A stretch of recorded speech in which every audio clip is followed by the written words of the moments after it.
বাংলাদেশ জাতীয়তাবাদী ছাত্রদলের ঢাকা বিশ্ববিদ্যালয় ঢাবি শাখার 242 সদস্যের পূর্ণাঙ্গ কমিটি ঘোষণা করা হয়েছে।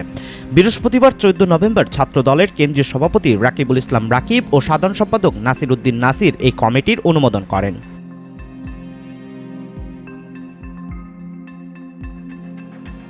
কমিটি অনুমোদনের পর থেকেই কড়া সমালোচনার মুখে পড়েন সংগঠনটির কেন্দ্রীয় সভাপতি ও সাধারণ সম্পাদক।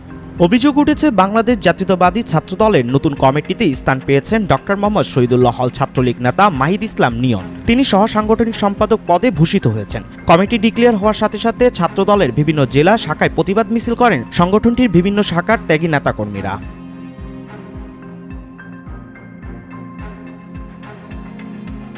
দলের একাধিক নেতাকর্মী বলছেন, বিগত বছরগুলোতে খুনি হাসিনা সরকারের বিরুদ্ধে আন্দোলন সংগ্রাম করে আসছে ছাত্রদলের যে সকল নেতাকর্মীরা, তাদেরকে বাদ দিয়ে যে কোনো কিছুর বিনিময়ে খুনি হাসিনার লালিত পালিত খুনি ছাত্রলীগকে কমিটির বিভিন্ন পদে রাখা হয়েছে। এটা দেশনায়ক তারেক রহমানের হাতকে কুলুষিত করার অপচেষ্টার সামিল।